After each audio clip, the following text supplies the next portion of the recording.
Hello there, welcome back to my channel. This is Louise from Louise's Lifestyle.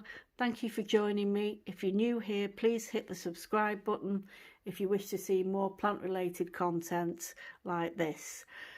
So today we're looking at how to care and look after your Bougainvillea plants if you live in a cold climate.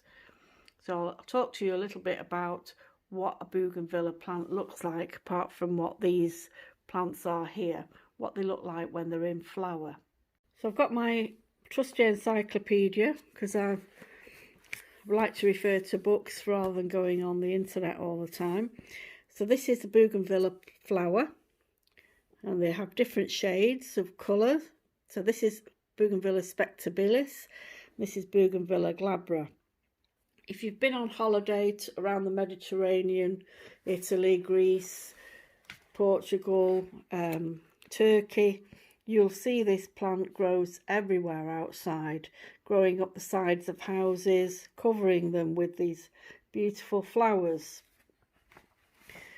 So this Bougainvillea plant actually originally comes from South America. So it does give you a little bit of information in this book about where it comes from. The discoverer of this plant was Louis Antoine de Bougainville, and obviously he's named it after himself, and around 1767 to 1769. So that's a little bit about what the plant actually looks like when it's in flower. So now we know what they look like. What kind of conditions do you need to get these plants to stay healthy if you're living in a cold climate such as the UK? I live in Manchester, which is in the northwest of England, and for gardening purposes I'm in zone 7B to 8A. Typically these plants would do very well in zones 10 to 11.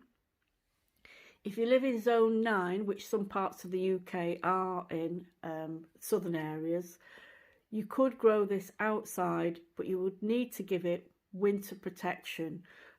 Basically, the roots need to be protected from frost or cold, damp conditions, because you will lose the plants. The reason I say that is my own experience, I had a Bougainvillea plant from 1997 to 2017. I would always overwinter indoors, but in the summer of 2016 I bought a plastic polytunnel and foolishly thought I could overwinter my Bougainvillea in that polytunnel. It wasn't heated. I did insulate it. I had it on a polystyrene stand. I had it underneath the pot to keep it warm, fleece and bubble wrap all around it, but I still lost the plants. It was too cold.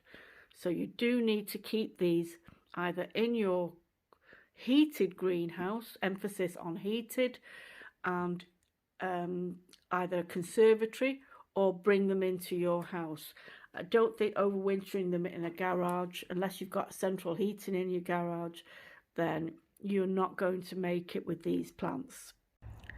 Okay, so we've come outside now because the light in the living room was it's getting a bit too dark, to be honest with you. So I've brought them outside, although they're not going to be leaving them here. So I'll just move back a bit and you can see. So there's one plant, here's the other, and this is the smaller one. This is actually a cutting. This branch here came off this plant on its travels, basically. When it came to England, it broke off, so I popped it in there and it rooted. So I was really lucky with that. I've never got them to root before. So they're all from Bangladesh. Back in 2018 my husband bought these to replace a 20-year-old plant that I had. See if I can put up a picture of that plant. And I used to keep that indoors, and these have all been kept indoors during the winter, and they will remain indoors until probably the end of May, when there's no risk of frost anymore. Depending on where you live, you just need to check the weather and for the frost warnings. they will die. You know, you'll lose them if you leave them out in the frost. What kind of soil am I using? So I'm using ericaceous compost because these are acid loving plants. Typically they like to be in slightly acidic soil between 5.5 to 6 on the pH scale. And if you've got any issues with chlorosis, which one of my plants has got, so the younger plant here, the one that's the cutting, it's got these yellowish, you can see the veins are quite prominent, so it's definitely deficient in something. It's not overwatering. So what I've done is I've given it some feed. This is a feed used for acid loving plants, and it has got manganese and chelated iron. So next feed, I'll give it a couple more feeds with this. Wait till the soil dries out because they don't like to be wet. So once you've watered it, you need to leave that to dry out. So it should be fairly dry like this before the next watering, and then I'll give it another feed until it starts to green up a bit. The reason this one lost all its leaves is the beginning of April. It had lots of new growth, very much like this one, and I put it outside and it was still quite chilly. Although it was sunny, it was chilly, and the leaves all got scorched. They went a whitish colour and then they all dropped off. So this long stem here was full of leaves, and you can see the remnants there. So you've got to be careful when you're reintroducing them to outside. They do need sun, but if it's typically scorching, then, and you suddenly bring them from indoors to outdoors, they don't seem to tolerate. You need to build that up slowly. So put them out for maybe an hour or so. If it's nice weather, bring it back indoors. So that's what I'll be doing with these. These are not staying out here. So watering, keep it on the dry side. Feeding, use something like this. If you want to get them to flower, excuse me, I use something like a potassium, like a tomerite, tomato feed, or you can use sulfate of potash.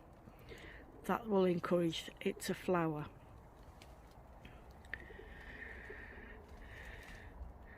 So that's how I take care of my bougainvilleas here in the UK, in Manchester. If you are growing bougainvilleas in the northern climate and you've got other tips that you can add to mine, or you've got any questions, please put them in the comments below. So thank you for watching.